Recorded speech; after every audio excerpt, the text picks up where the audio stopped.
Le 1er avril, au cinéma Estação Rio, dans le quartier de Botafogo, nous avons assisté à une projection privée du film Malu. À l'issue de la séance, nous avons eu l'opportunité de rencontrer son réalisateur, Pedro FREIRE.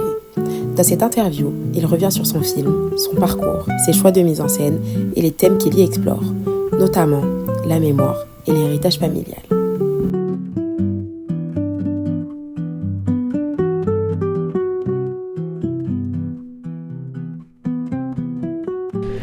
Hello, my name is Pedro FREIRE. I'm writer and director of the film Malu. This is my first feature film. I graduated in 2004 in the Cuban film school ACTV. And after that I spent many years working in the industry in Brazil as either assistant director or screenwriter or casting director. I kept shooting short films all the time. Whenever I had time and some money, I spent my own money doing my short films. And one of these short films went very well in the festivals. It won many prizes in Brazil and was in competition in Venice. And so that opened some doors for me that I could shoot. I could direct some television too. And after many years working in the industry, I finally had some time at some point to write my first screenplay for myself, for my first feature film, and I was very lucky to receive some public funding for it, and now there is Malu, my first feature film. And all the festivals that it went, it was very well received and many prizes. I'm very happy with it. So Malu is about this 50-year-old woman who is in a very difficult moment of her life. She was in the past a very important actress in Brazilian theater, but right now in the film she is depressed and living in a slum in an unfinished house without a roof, so there is a lot of leakage, and she has a very difficult relationship with her mother, who is a very conservative old lady and who hates the fact that she smokes marijuana and is so leftist. And then arrives her daughter, Joana, who is from a very different generation and also have some struggles with her mother. So the film is basically a film about 3 generations of women and their struggles to try to live together. Well, in 2013 my mother died and we arranged a very beautiful funeral for her. We did a funeral. She was very anti-Catholic, so in Brazil everyone is Catholic or Christian. So we didn't want her to be, mourned in a Catholic environment. So we just did her funeral inside a theater, a very important theater in São Paulo, where she began her career. It's called Teatro Oficina. It's one of the most important theaters in Brazil. And it was so beautiful, with her coffin in the middle of the stage, with a very beautiful stage light on her and many photos of her career and her life. And we passed some joints of marijuana for everyone, because she was such a marijuana addict that we thought it would be interesting to have that in her funeral. And at that moment I felt that I wanted to make a film about her, because her story was worth to be told. And then after that I spent many years thinking about doing this film and how to do it. And then at some point many years after that I decided that I wanted my first film to be about my mother, because she was a very difficult but very important relationship in my life. I believe my mother would like the film if she was alive, because I think I was able to. I really believe we were able, me with the actress and everyone who made the film. I think we were able to show her dark side, but also her bright side, her beautiful side. And I heard that many people get out of the film saying that they wanted to be friends with Malu. So I think that would be something that she would really like.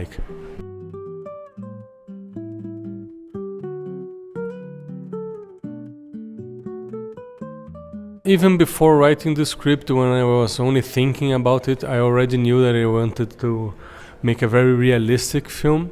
I always knew that I wanted a handheld camera, because I love handheld camera and have this feeling that for realism is really good. It gives you a sense of of reality, that you are inside the screen with these people. And I always knew that I wanted a very natural light, this lighting where you don't feel that there is a lighting, you just feel that this is the light that there was there in the set. I always knew that, but of course the creation of how that handheld camera is going to be, how the lighting is going to be, just became to be shaped when the cinematographer Mauro Pinheiro Jr. came into play. I think my favorite moment of the shooting was the most difficult one. It was the moment when there is this huge fight between the mother and daughter with Joana and Malu, and they are discussing, and it's really difficult for me to write, and it was really difficult for me to write and to shoot that, because it's a fight that happened to me, in real life. So it was so emotional. I was crying a lot doing it. It was so difficult, but at the same time it was the most rewarding, because I think it's the most beautiful scene in the film. And while I was shooting it, I felt like, wow, this is going to be really strong. And I was crying a lot, and when I approached the actresses, I was crying so much, and when they looked at my face wet in tears, they just said, okay, you don't have to say anything, we understand. And they just did another take, and it was perfect. So this crying was the best directing that I ever did.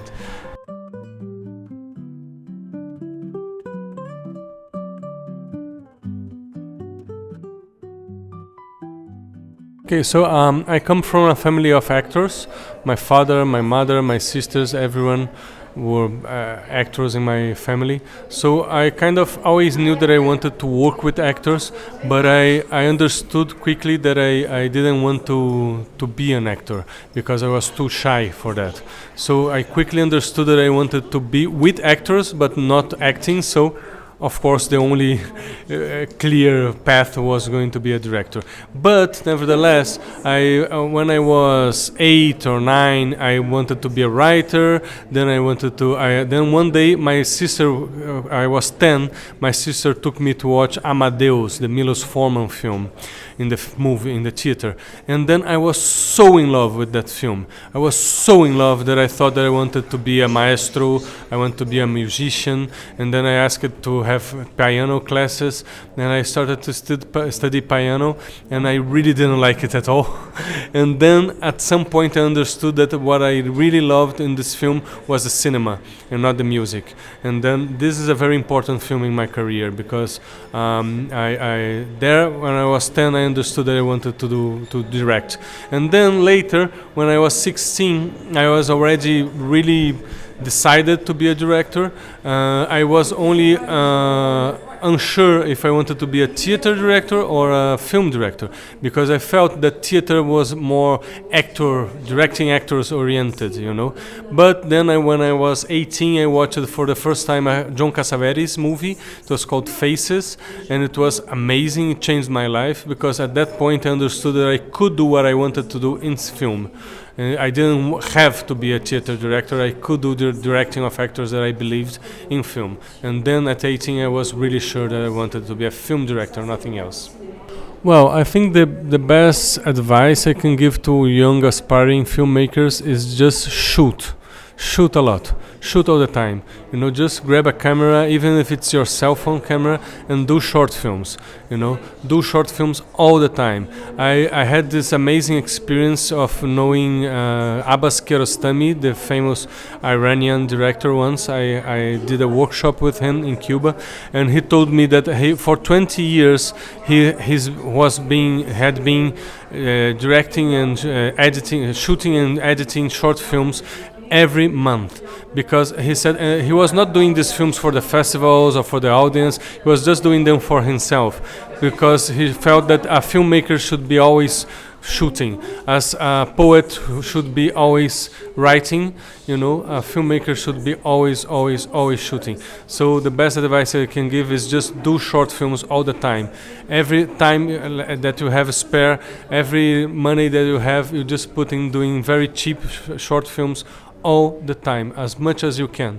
I did 8 short films, and I think it's too little amount of films. I should do. I have right now. I'm writing 3 feature films at the same time, but I'm also writing a short film that I want to shoot this semester because I don't want to wait until the next feature film that it takes so long, you know.